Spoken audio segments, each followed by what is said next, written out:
और उसका heart attack हो जाता है और मर जाता है। मरने के बाद हमारे बीच में रहने वाले लोग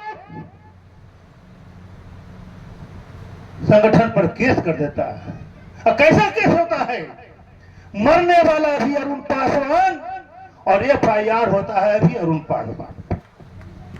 यह लड़ाई वहां विराम हो गया और विराम होने के बाद 2006 तक केस चला और उस केस के अंदर हम पर 44 लग गया था कि आप मंत्रालय नहीं जा सकते हैं।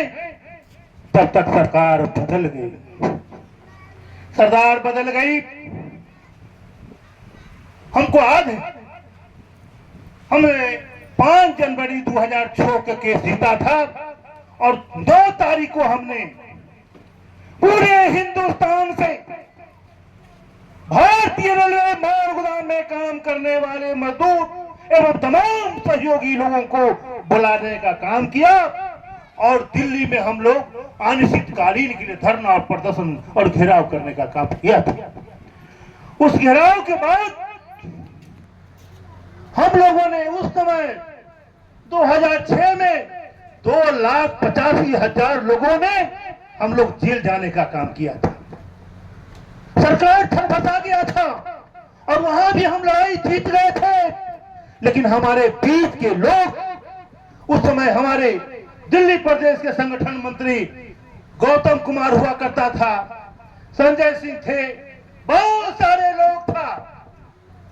वो लोगों ने ठेकेदार के माध्यम से कुछ ऐसे लोग भी हिंदुस्तान में हैं, वो गरीब को अधिकार दिलाना नहीं चाहते हैं। अगर गरीब को अधिकार मिलने वाला हो तो आपके बीच वाले लोग निकल करके उसको डिस्टर्ब करने का काम करता है। और 2006 में जब आंदोलन हुआ और आंदोलन के बाद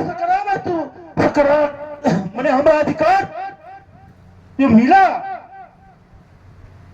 उसके बाद एक हम पर केस करता है। कौन करता है? हमारे संगठन का राष्ट्रीय कार्यालय प्रभारी अनिल सिंह हुआ करता था। उसने हम पर केस किया कि भारतीय रेलवे माल गोदाम श्रमिक संघ के राष्ट्रीय महामंत्री हमसे 20 लाख रुपया लिया है नौकरी के नाम पर। जब यह कंप्लेन हम पर हुआ तो हम धरना पर बैठ गए। आप गूगल में देखिएगा। और भारत सरकार से हमने डिमांड किया कि हमने अगर इसके पैसा लिया है तो हमको फांसी होना चाहिए, यानी तो इसको साले को जान मार दो। वह लड़ाई जब यह लड़ाई खत्म हुआ 2009 में, 21 मार्च को खत्म होता है। फिर 24 मार्च को बिना सरकार को सूचना दिए हुए हमने पूरे हिंदुस्तान के लोगों को बताया कि आओ दिल्ली, सरकार बदल जाती थी, रेल मंत्री बदल जाता था, रेल मंत्रालय गठबंधन में हुआ करता था, फिर दूसरा रेल मंत्री बनता था। फिर हम धरना देने का काम किया और धरना प्रदर्शन जब काम किया गया देने का, फिर हमारे संगठन के लोगों को लोग खरीद करके हम पर केस करवाने का काम किया। सरकार का पावर नहीं है कि हमारा अधिकार को रोक दे। हमारा बच्चा जो बीच में गद्दार है,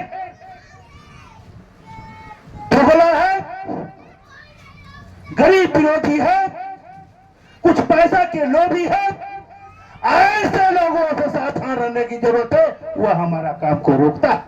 सरकार क्या करेगी? हम इतना ताकतवर हैं, हम इतनी बड़ी संख्या है पूरे हिंदुस्तान में। अगर सबसे बड़ा संगठन है, ट्रेड यूनियन है, तो अब भारतीय रेलवे माल गोदाम श्रमिक संघ है। इसे कौन टकरा सकता है?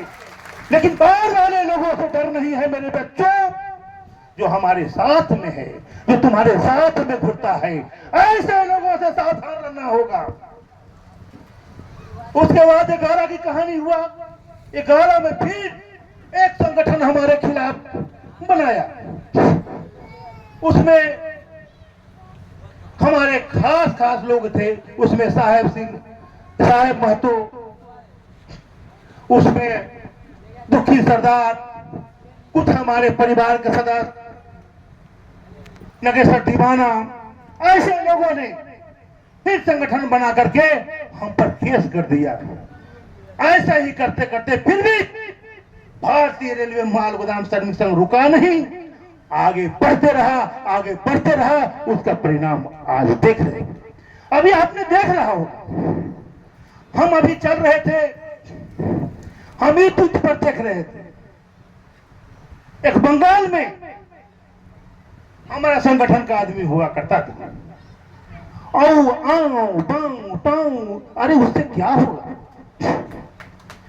उससे कुछ होने का नहीं। हाँ, तुम हमारे बच्चों को अधिकार देने से रोक नहीं सकता है, थोड़ा ठहराव कर सकता है। कोई ताकत ही नहीं लिया है कि हमारे बच्चों को उसके अधिकार से, उसके हक से आरोप पासवान के रहते हुए उससे वंचित कर दे। ऐसा कदापि हो ही नहीं सकता है, यह विश्वास करो। मेरे दोस्तों, मेरे लोग, मेरे बच्चों, सबसे बड़ी बात है, हम लोगों के आज से कसम खाना होगा, सरकार से निपटने के लिए तो बेटा हम लोग हैं। तुम्हारे बीच में कुछ ऐसे लोग हैं, मजदूर विरोधी ताकत ऐसे लोग हैं जो कुछ पैसे पर बिक जाते हैं,